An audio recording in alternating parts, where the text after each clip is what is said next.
시편 119편은 지난 시간에 말씀드렸듯이 성경에서 가장 긴 장으로 되어 있는 장입니다. 그런데 가장 길게 되어 있는데 사실은 주제는 하나죠. 가장 긴데 주제는 하나예요. 그것은 하나님의 율법을 찬가하는 것입니다.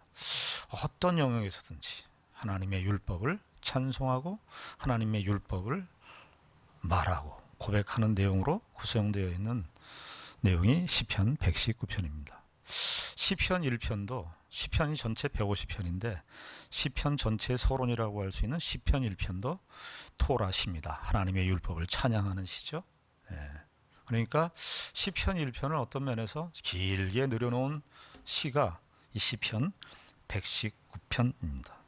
우리가 지난 시간에는 41절 한 절 말씀을 생각했는데요. 왜 이 41절 한 절 말씀만을 생각했냐면 여기 중요한 단어 때문에 그렇습니다. 주의 인자하심과 주의 구원입니다. 그래서 사실은 성경 전체가 주의 인자하심을 표현하는 것이죠. 그리고 구원은 그의 백성들을 향한 하나님의 성부, 하나님의 역사를, 결과를 말해주시는 것이죠. 하나님의 인자하심의 궁극적인 목표가 하나님의 백성들의 구원입니다. 참 놀랍죠? 우리가 이 은혜를 받은 것이죠. 하나님의 성품이 어디에 기록되어 있습니까? 성경에 기록되어 있습니다. 주님의 인자하심이 어디에 수록되어 있습니까? 성경에 수록되어 있습니다. 이 세상에서는 하나님의 인자하심을 부분적으로만 발견할 수 있어요. 우리가 창조물이나 피조물이나 이런 것들을 보면서 하나님의 인자하심을 부분적으로 발견할 수 있지만 그것은 정말 부분에 지나지 않습니다.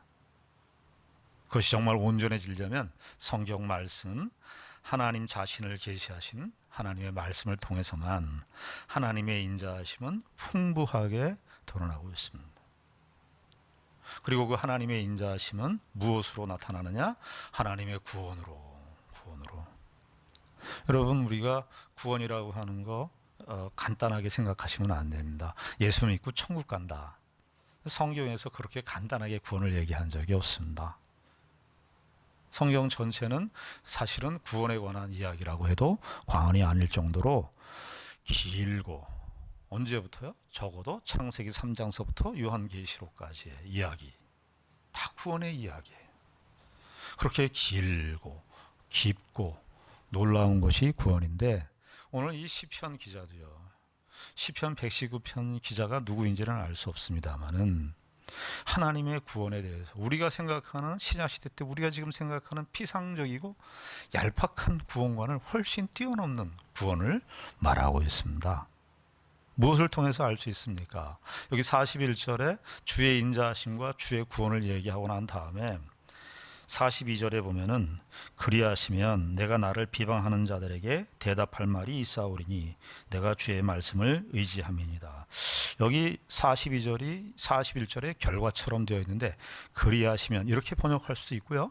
그리고 라는 말로도 번역할 수 있습니다. 그러니까 대등한 것으로 볼 수 있어요.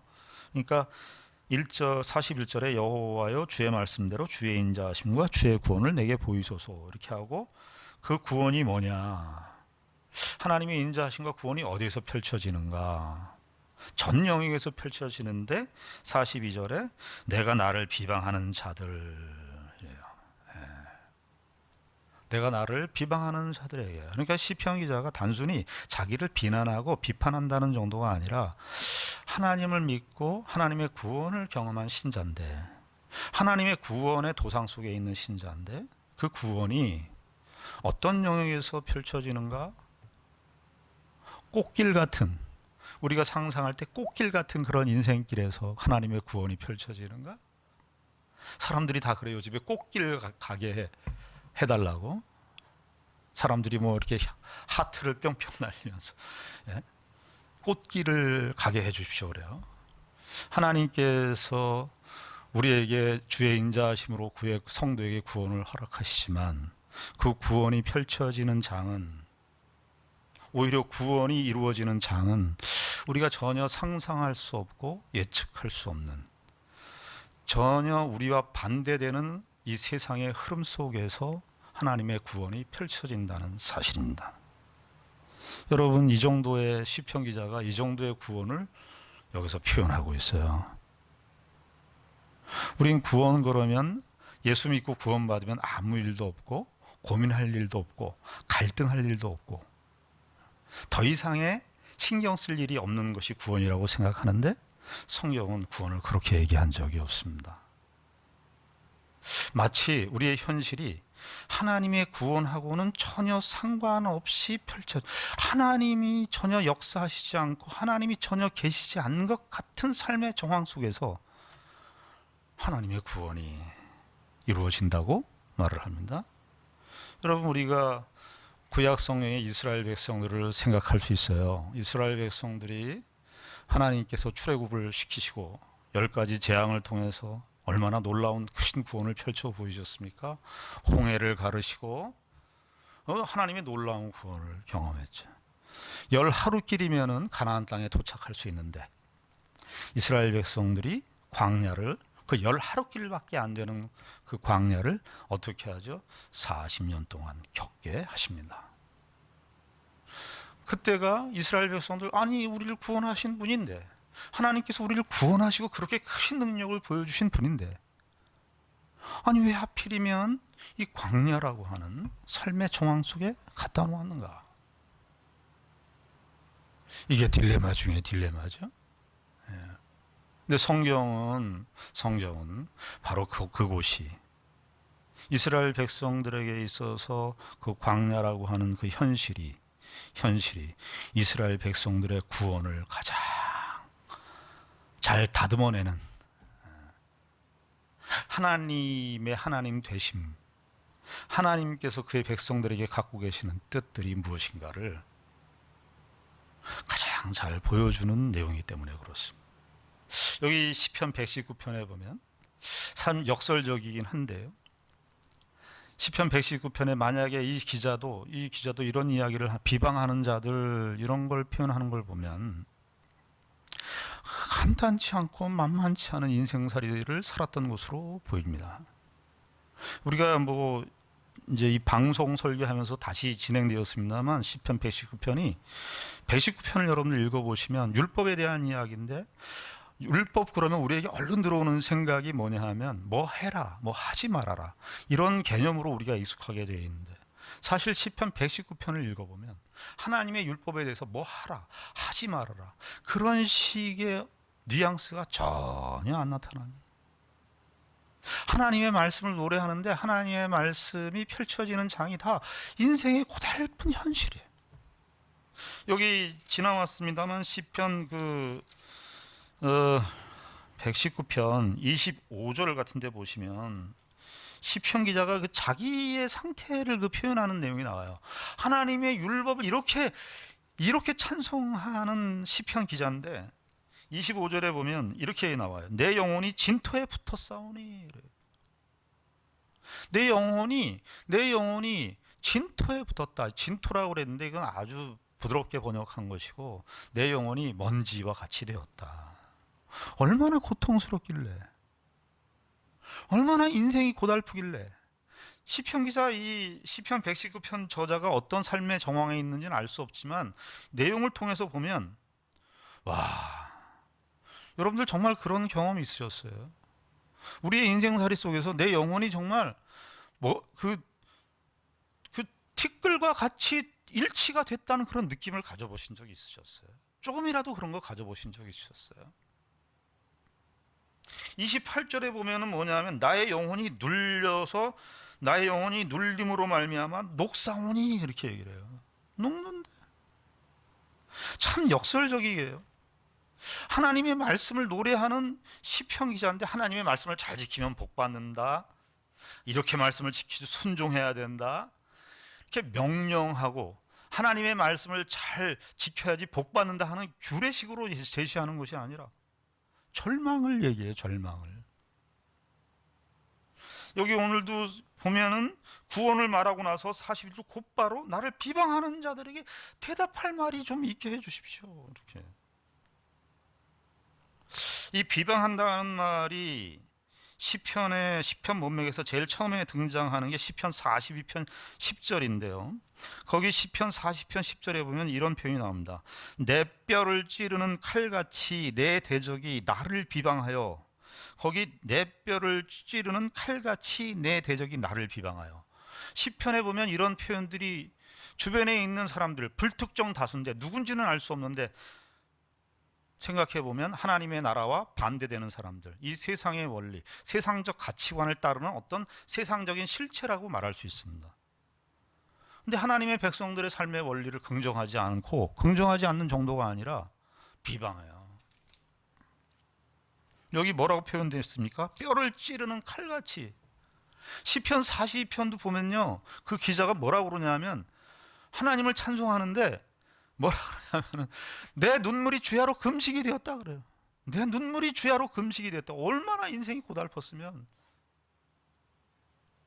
근데 참 신기한 거는 시편을 보면 하나님의 하나님 되심을 찬송하는 내용도 사실이고, 그러면서 그가 당하는, 시편 기자들이 당하는 그 삶의 고통과 어려운 그 힘든 현실도 사실이고, 어려운 힘든 현실 속에서 나오는 그 신음도 그 시편 기자의 한 입에서 나오고, 그러면서 그 속에서 또 하나님의 하나님 되심을 찬송하는 내용도 한 입으로 나온다는 사실이 시편이 갖는 신비 중의 신비예요. 이게 하나님이에요.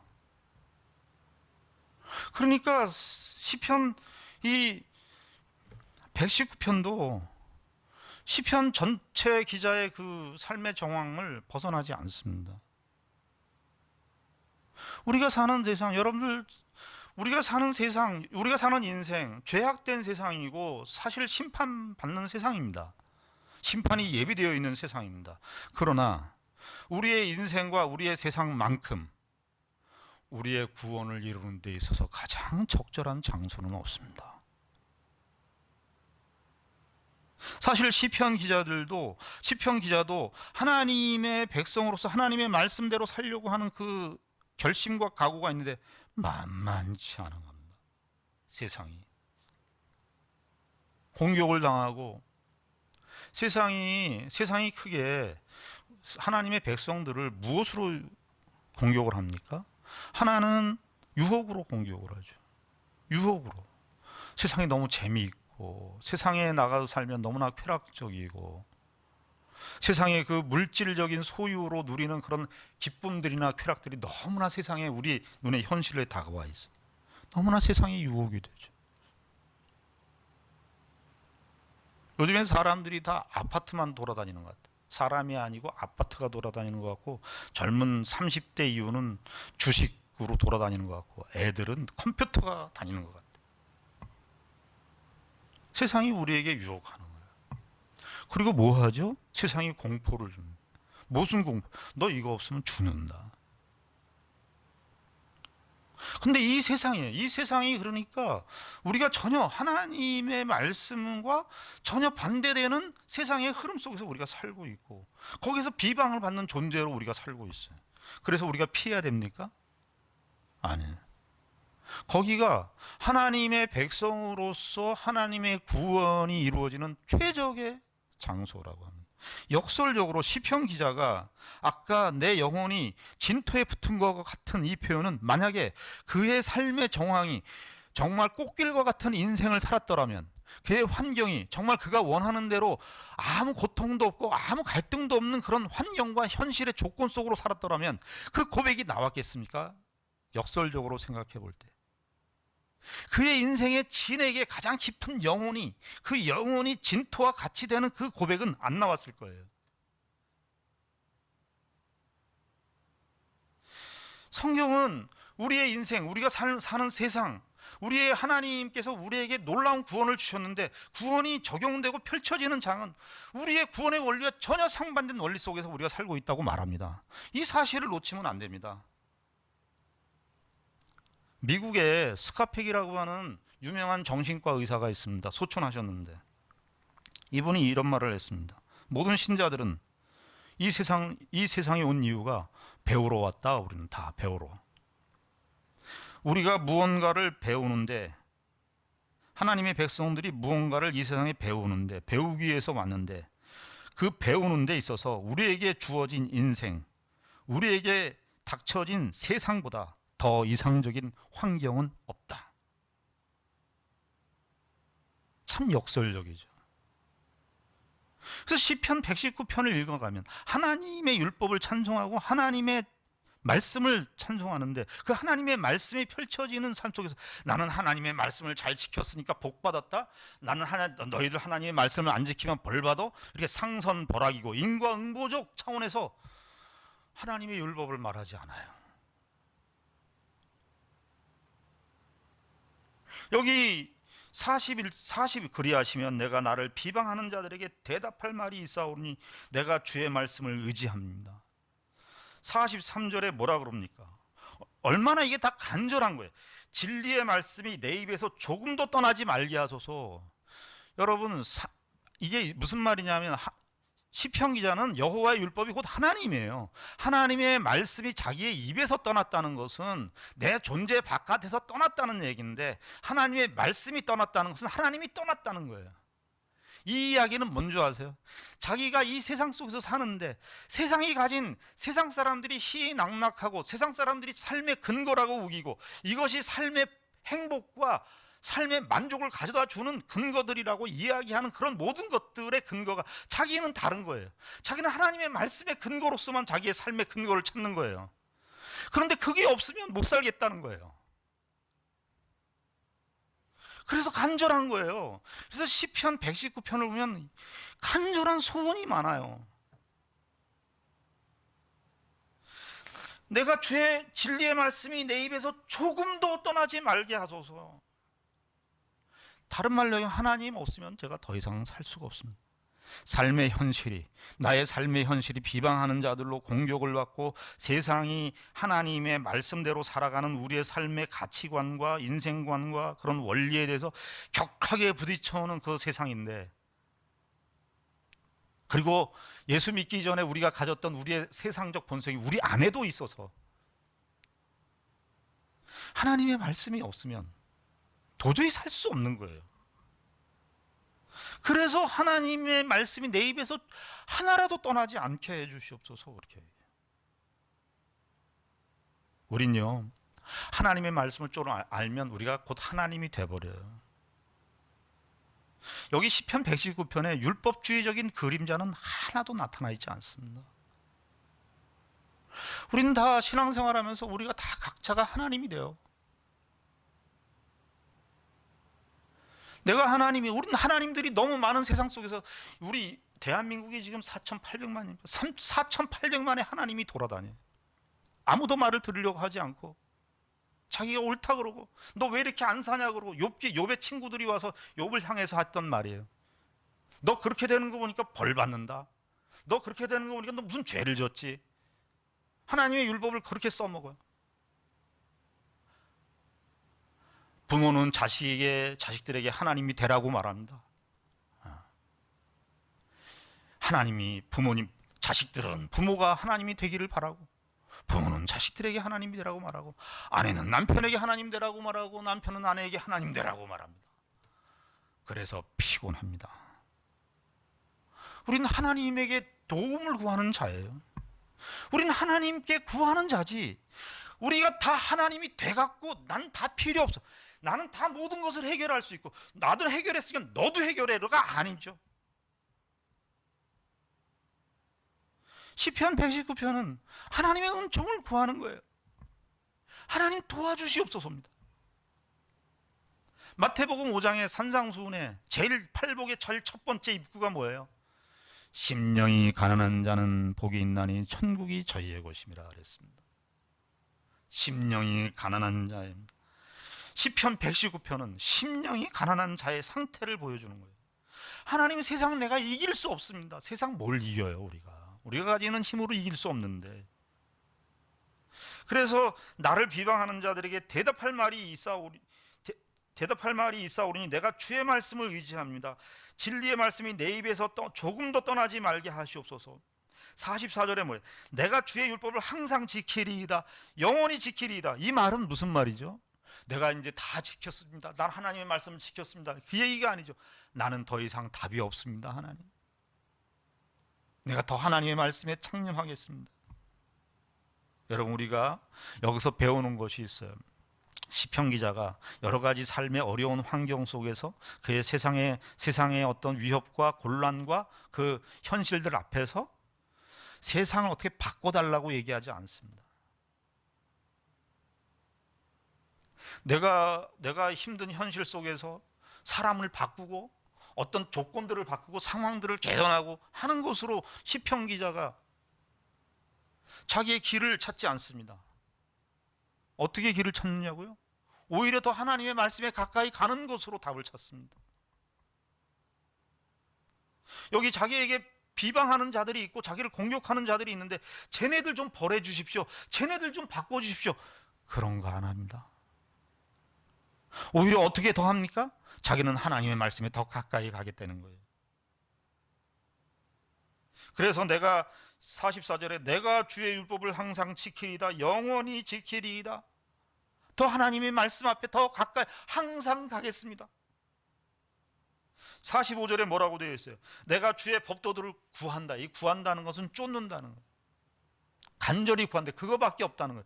더 세상이 자기에게 부딪혀오는 세상의 원리와 경향들이 심하면 심할수록 세상을 어떻게 바꾸고 도전하고 고치는 그런 측면이 아니라 오히려 자기가 하나님의 말씀에 더 깊이 들어가겠다는 거예요. 이와 비슷한 맥락이요. 아까 28절을 봤는데요. 27절, 28절에 보면 나에게 주의 법도들의 길을 깨닫게 하여 주소서. 그리하시면 내가 주의 기이한 일들을 작은 소리로 읊조리리이다. 28절 나의 영혼이 눌림으로 말미암아 녹사오니 주의 말씀대로 나를 세우소서. 이게 뭐냐 하면 그 전에 있었던 내용을 보면 자기에게 아까 비방하는 자들 나오는데 시편 119편에도 주변에 있는 어떤 사람들이 있는 것 같아요. 세상의 경향이라 할 수 있고 하나님을 인정하지 않는 사람들의 무리라고 할 수 있는데 그 사람들 때문에 자기가 힘들어요. 소위 인간관계 때문에 힘든 거예요. 자기의 영혼이 정말 눌려서 녹는 것 같은 그런 경험인데 29절에 보면 이게 죽이는 거예요. 아주 은혜가 되는 말, 죽인다 그러면 아주 은혜가 돼요. 29절에 뭐라고 되어 있냐면 거짓 행위를 내게서 떠나게 하시고 주의 법을 내게 은혜로이 베푸소서 이래요. 지금 인간관계 속에서 어떤 문제가 발생했는데 저 사람 좀 때려주세요, 저 사람 어떻게 해주세요가 아니고 뭐라고 하는 겁니까? 거짓 행위를 내게서 떠나게 하여 주시옵소서 그래요. 내가 저 사람 때문에 내가 힘든데 저 사람의 행위를 고쳐주세요가 아니라 내가 잘못한 것이 뭐가 있습니까? 나로 돌아오는 거예요. 나로. 거짓 행위를 내게서 떠나게 하시옵소서. 이게 신자가 가는 길이에요. 하나님의 말씀을 따라 사는 인생에 우리가 만약에 그 사람에 대한 싸움으로 가면 우리는 끝까지 헤어나오질 못해요. 자기에게 오는 거예요. 여러분, 우리가 사람들이 살면서 실망했다는 말을 많이 합니다. 인간관계 속에서. 그러나 이 상황도 생각을 해야 돼요. 어떤 사람에 대해서 내가 실망했고 절망했다면 저 사람도 나에게 실망했고 절망했어요. 내가 저 사람한테 실망한 것만큼 저 사람도 나한테 절망했어요. 나는 왜 저 사람한테 실망한 것만 있고 저 사람이 나한테 실망한 거는 생각 안 해요. 적어도 신자들은 거기 더 들어가야 된다는 거예요. 나로 들어와야 된다는 거예요. 주의 말씀 앞에 선다는 거예요. 여기서도 마찬가지예요. 지금 41절의 문맥 속에서도 오히려 더 그쪽으로 하죠. 주의 법도들을 구하고 47절에 뭐까지 나가요? 내가 사랑하는 주의 계명들을 스스로 즐거워하며 즐거워하는 경지까지 가는 거예요. 하나님의 말씀이 답이군요. 여러분, 요셉이 말이죠. 얼마나 17세 때 형제들에게 누명을 당해서 고통스러운 시절을 보냈습니까? 요셉이 그런데 보디발 장군의 아내에게도 그 유혹을 받고 그 고난의 세월을 보냈어요. 요셉이 나중에 뭐 보디발 장군의 아내에게 무슨 용서를 받았습니까? 요셉이 자기 아들을 이름을 짓죠. 므낫세를 짓죠. 므낫세가 뭐예요? 하나님께서 다 나의 고통을 떠나가게 해주셨다는 거예요. 망각했다는 뜻이 아니라 과거에 있었던 그런 상처들, 보디발 장군의 아내에게 형제들에게 누명받은 그런 모든 상처들이 사건들은 있었지만 더 이상 하나님의 말씀 앞에 하나님의 약속이 이루어진 그 현실 앞에 하나님의 하나님 되심을 요셉이 알고 나서 더 이상 그런 것들이 나에게 영향을 끼치지 않더라는 거예요. 하나님의 하나님 되심으로 더 끌고 가는 거예요, 자기를. 하나님 멋있죠. 하나님, 내가 하나님의 말씀을 즐거워하겠습니다, 이거죠. 뭐까지 얘기해요? 48절에 또 내가 사랑하는 주의 계명들을 향하여 내 손을 들고 주의 율례들을 작은 소리로 읊조리리이다. 이게 하나님의 율법을 사랑하는 자들의 삶의 경로고 행로입니다. 우리가 오늘 이 41절부터 48절 말씀, 하나님의 이 율법을 사랑하는, 하나님의 말씀을 사랑하는 자들, 하나님의 구원을 이루어가는 우리 성도들의 삶의 정황 속에서 우리가 과연 우리가 당하는 시험이 무엇이고 우리가 가야 할 방향이 어디로 가야 할 것인가를 다시 한번 확인하시고 주의 말씀 앞에 다시 한번 우리의 생각과 우리의 모든 관점들을 그 그리스도의 말씀 앞에 복종하시고 오직 그리스도의 말씀이 우리 가운데 왕노릇하는 그런 귀한 은혜가 있기를 바랍니다. 기도하겠습니다. 하나님 아버지, 은혜를 감사합니다. 시편 119편 기자는 하나님의 구원이 자신의 세상이라고 하는, 자기를 공격하는, 비방하는 그 세상이라고 하는 현실 속에서 하나님의 구원이 펼쳐진다는 사실을 고백하고 그것을 노래합니다. 고통이 없는 거 아니고 눈물이 없는 거 아니고 탄식이 없는 게 아닙니다. 그러나 그 속에서 하나님의 구원을 노래합니다. 그리고 어찌하든지 그 세상의 거센 시험과 공격 앞에서 하나님의 말씀으로 더 깊이 들어가고 하나님의 하나님 되심 앞에 무릎을 꿇고 하나님 앞에 자신을 인도하는 그 길로 가는 것을 우리가 확인하게 됩니다. 아버지 하나님, 우리의 인생길도 이 길을 걷게 하시고 하나님의 말씀으로 더 가까이 가는 복된 인생길을 걷게 하여 주시옵소서. 예수님 이름으로 기도드리옵나이다. 아멘.